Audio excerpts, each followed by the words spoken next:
Good morning, it is 6:30 a.m. on Monday. Today is the first day of a new 6 weeks grading period, specifically the second 6 weeks. I am in the process of making new copies of the hall ticket passes for students. So as I'm preparing to make copies of these, I like to count out the number of copies that I need. Normally right now I'm just counting out 30 of each class, and it just makes it easier for me because I can put the entire stack of the different colors into the tray and then just print versus having to take out the paper, take out the white paper, put in one color paper, close the drawer, print, open that drawer, take out that color, put in a new color, close the drawer, and then repeat that 5 other times. So I just like to count out in advance the different colors and then put them all in at one time and then just print. I normally switch up the shade of color between each grading period, so that way students don't hold on to old hall tickets and try to use them, because my students only get a certain number of hall tickets in order to leave the classroom and go get water to the bathroom. However, this 6 weeks grading period, I have incentivized the hall tickets, and so they have an opportunity to earn extra hall tickets, because right now they only get 3. But if they are demonstrating good citizenship in the classroom, they're helping their peers, you know, just overall general behavior that you would hope to see students exhibiting, not only in the classroom, but in life, then I want to recognize that behavior. It also helps for sometimes students that I might have a little bit more trouble with, and if they know that they can earn extra hall tickets, then sometimes that has helped me with classroom management with those particular students.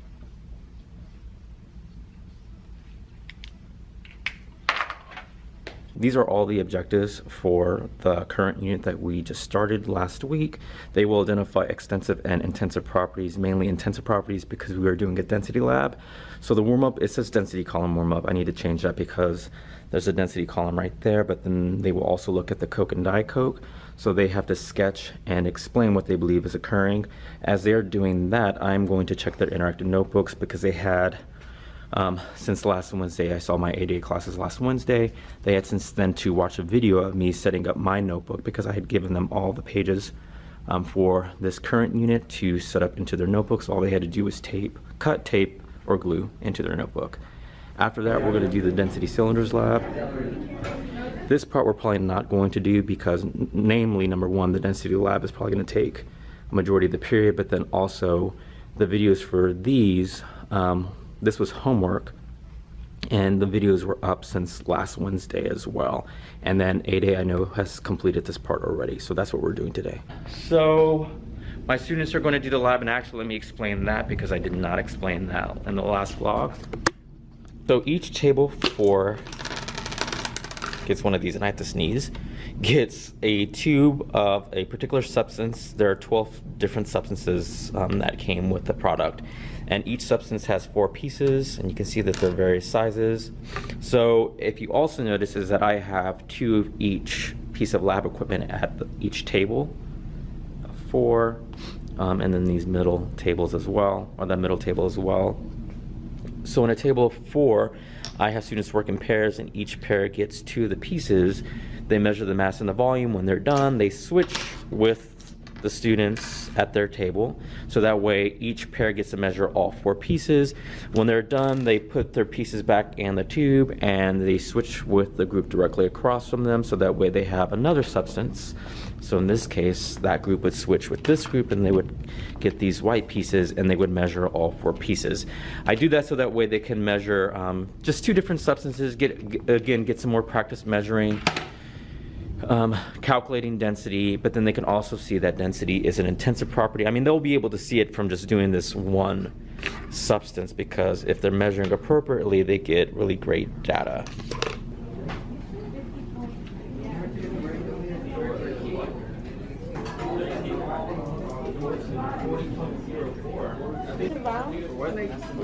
You should have the appropriate number of significant figures.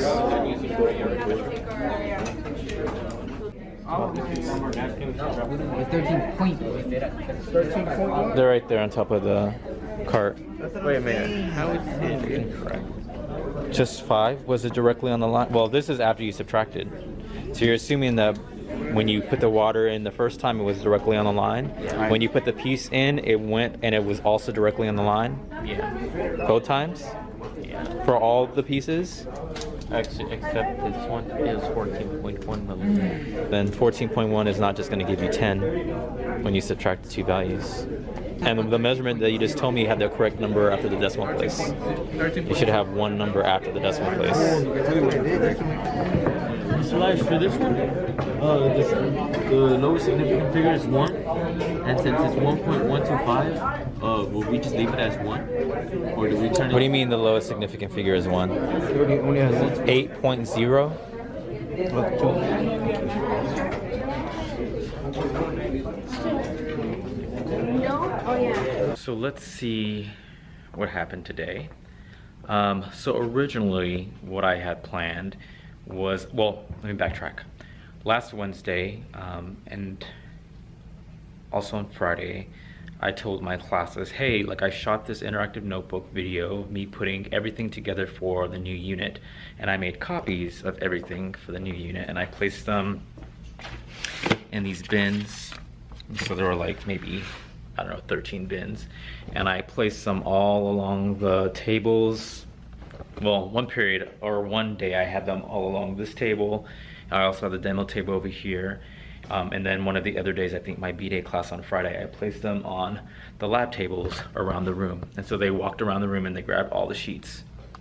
And I explained to them, you know, your homework assignment is between now and the next time I see you all, you need to put your interactive notebook together. You're gonna go onto our Canvas blend here, is what we call it in the district. And all you have to do is cut out the pages, arrange it as demonstrated in the video, tape or glue it based on what I show. Very easy. And then I told them, you know, if your notebook isn't put together, then you are going to sit up in front of the class while the rest of the students come back into the lab area and do the lab. I did not count on my first period and my second period, a majority of the students not putting their notebook together. Because what I did is I got up and I walked around. I had this large whiteboard that I had years ago, and I just had my roster, and I went around and I just marked who completed it, who didn't complete it. And I just had students flip the pages. That's all I really needed to see, is if they attempted to put their notebook together. And sure enough, my first and second period, there were a large number of students, over half the class didn't put their notebook together. So I was not very happy with them. You know, I feel like I'm very flexible with certain things, and I asked them, and I don't give homework often. This was really the first major homework assignment, and it was a very easy thing. All they had to do is cut. And, you know, and I also made sure that I told them, like, hey, if you don't have these resources at home, you always have my classroom. You can come before school, after school, during lunch. However, I'm going to adjust what I told you all, because mainly because I will be out Thursday and Friday again, twice this week. And I didn't have time to push the lab back. We're already behind. So I just said, you know what? Right now I'm going to, those of you who did not do it, you have lost credit for that. However, if you and your partner are on task and you all are working diligently and you're doing what you need to do, then you can gain those points back, because if you finish, you can come back into the classroom, assuming that you finish, you know, graphing and doing all that other stuff. I will allow you to go grab a laptop and you can watch the video in class and you can put it together. If you don't have time to do it, then you need to bring me your notebook at some point today, whether it's next period, during lunch, after school. I just need to see that you did it, so that way you can reclaim those points back. I'll give you full credit, but just right now, I'm not going to give you that much time in class to do it, because the lab is going to take majority of the day beyond the warm-up and some other stuff that we were doing in class today. So several students from first and second period did come. They either came during lunch, or they came during their advisory period, which technically they're not supposed to, or they came after school. I had several students in here after school trying to put their notebook together. My fourth period, I don't know, like, if just the word got around, because over half of my fourth period class came prepared with their notebooks set up. So I was pleased with that. I was happy. I was like, okay, great. But I let them know, like, hey, you know, I don't ask much of you all. I try to do everything in class. If I'm giving you the interactive notebook pages, it's so that way you can set it up, and that frees up time in class for us to do more things like we're doing today. So other than that, I will only see my B-Day classes once this week, because I will be out Thursday and this Friday is an A-Day, so I won't see them until next Tuesday. But if I can teach the students some of the material that I want them to know for Thursday, then that should be fine. Other than that, it is almost 6 o'clock because I had some students up here until 5:30. I'm gonna go home. It is Tuesday morning. I'm here as usual, bright and early. It's not even bright outside, dark and early. So my students are going to my B-Day classes anyways. This is the only day of the week that I will see them because I will be out Thursday. They only have me Thursday this week anyway. So I won't see them until next Tuesday. So I am, in order to get them caught up, I'm actually gonna be teaching balancing chemical equations because that actually is not something that is not covered until the third 6 weeks. So I'm going to build that into the current unit, the matter and change, and I figured I can talk about matter and change, do chemical, when I talk about physical chemical changes, which I've already talked about, but we haven't done a lab over that yet. I can actually have them balance equations for each of the different chemical change activities that I have them do in the back. So this is what I'm doing today, Tuesday. Warm up, they're gonna do some density problems, 2 or 3, I haven't decided on the third one yet. Then density calculations, a quiz, because I had put some videos on Blend, our Canvas site, so that way they could watch and they can learn how to do that without me using class time to do that. Then because I'm gonna be out the rest of this week, I wanted to get them caught up and learning how to balance chemical equations. So we're going to do a quick foldable activity and then intro to balancing equations. And this is the standard. I actually had made this poster at the end of last school year when I knew I was going to be teaching chemistry, so I made a couple of them. However, because I am trying to catch up, I am taking this standard that usually is covered during the third 6 weeks in our district, and I'm building it into my matter and change unit.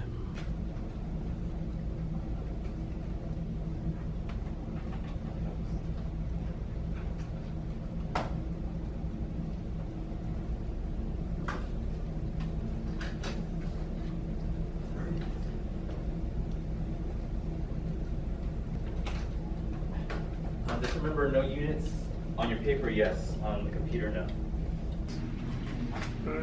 3 Ks, 0 Ps. Thank you. I was just seeing if you were paying attention.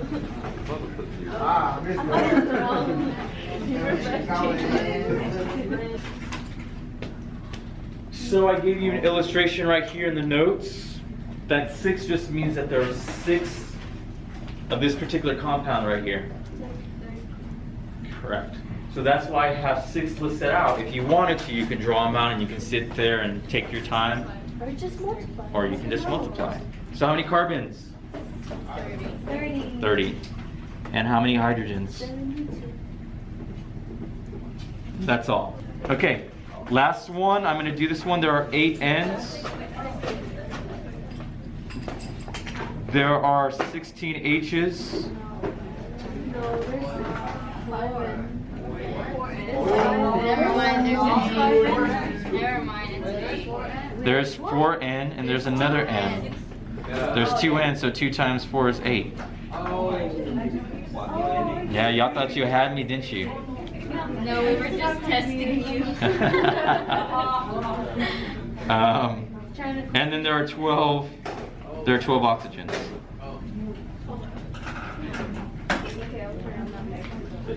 Okay, so now what I want you to do is I want you to look at the bottom flap, and it says practice Na2CO3, and I want to see if you can do those. This is what my district uses, Canvas. Here we call it Blend, and this is a home page. When students click on it, here are all my links, and this is what I did the first Monday after the last day of school during the summer, because I went to a training and we learned how to put things together, so I went ahead and put all this together. However, only the first 2 links work because we're only on Unit 2 right now. We're actually about to finish that up. So when they click on that, it will take them to Unit 2.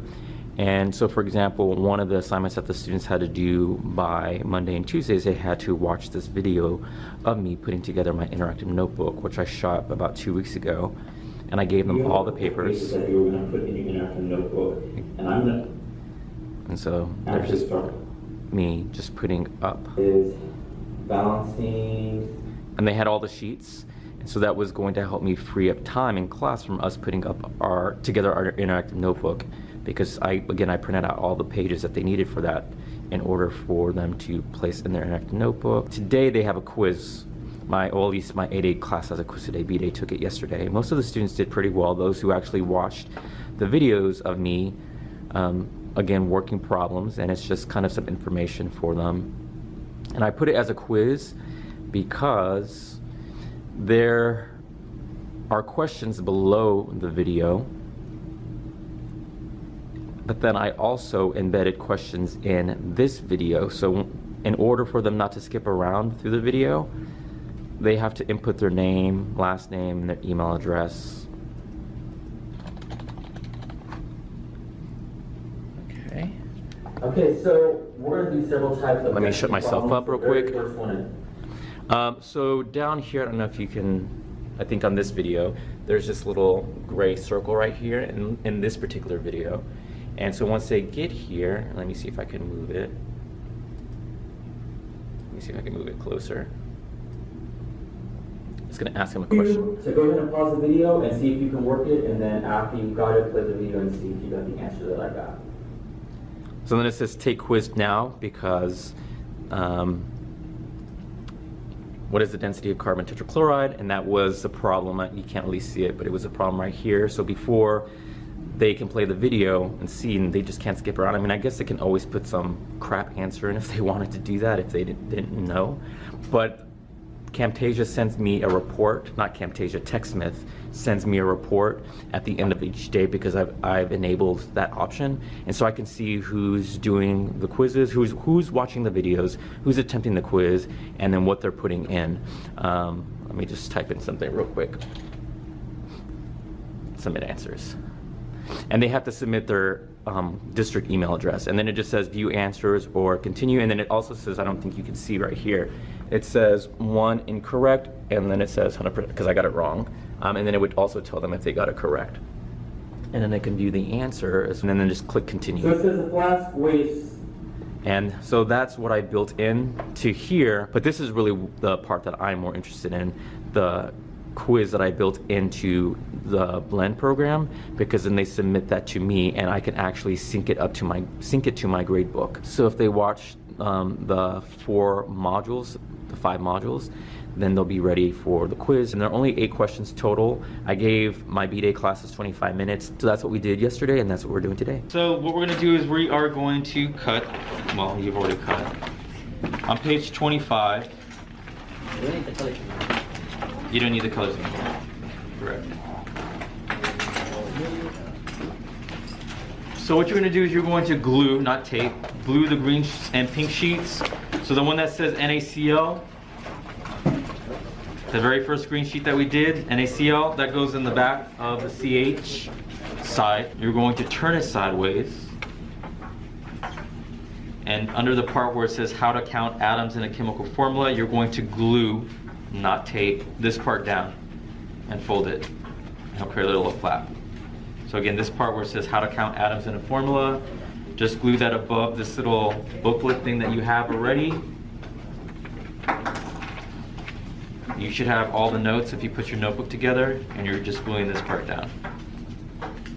So I want to see if you understand. There's just quick practice. Place a box around the products and circle the reactants on the equation down below. So real quick. So place a box around the products and circle the reactants. Okay, so we're going to stop there. Before you are dismissed, your group needs to make sure the markers and the color pencils are back in the baggies. There's no trash. I will come around and I will check, and I will give you and your group the A-OK if your boxes are put together. If not, and I will flip the box, because you know me. Thank you for reminding me. I have taken away the crates, so you no longer will be leaving your notebooks here with me, because some of you are failing the class and you're not taking your notebooks at all. So today is officially my last day of the week. I will be out tomorrow, Thursday and Friday. So I'm right now in the middle of putting together or finishing up my sub-plans, just instructions for the substitute, important numbers to call just in case there's an emergency, and then the teachers, particularly in this building, who he or she can go to if they need someone to open up the door, or they're having trouble with the student, things like that. And then just an outline of my schedule for Thursday, because Thursday is a B day, and then Friday's an A day, so it's going to be a different schedule depending if I have the same sub, which I did put in for the same sub that I had last Thursday. I was able to meet her last Thursday before I went on the field trip, because we didn't leave here until after 9, and so she was here and I was here getting stuff ready, but I won't be able to meet the sub this time, and I won't know if it's her until after the slot has been filled. So I'm just making sure that I'm leaving detailed instructions on the notes, and then I'm going to write a message on the board for the students. I will also have classroom helpers per class period, so that way if the sub needs help with anything, these are people that can help her or help him with whatever needs to be helped with. Also, my 8th period class, the dual credit class, they will need access to the laptops because they have the modules to complete. So I had told them on Tuesday that I would be out, and I also told them where the key to the cart would be, the computer cart would be. So just in case for some reason the sub can't find the key, even though I've left it in my notes, the students know where to find it and then where to place it back when they're done at the end of the day. So other than that, I'm going to finish up here because it is 5:50 and I want to be out of here by 6:30 because I still need to go make copies for the students for all my classes, so 150 copies.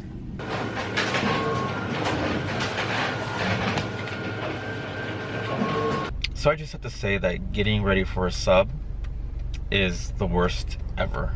Okay, maybe I'm being a little bit dramatic. It's not the worst ever, but it's a lot of work. Well, that's it. If you're interested in checking out some of my other videos, you can do so by clicking on any of the links right here. If there was anything about this particular video that you liked, then make sure to hit that like button, comment down below, and/or share the video. And if you haven't already done so, make sure to click that subscribe button so that way you can bond with James. As always, thanks for watching.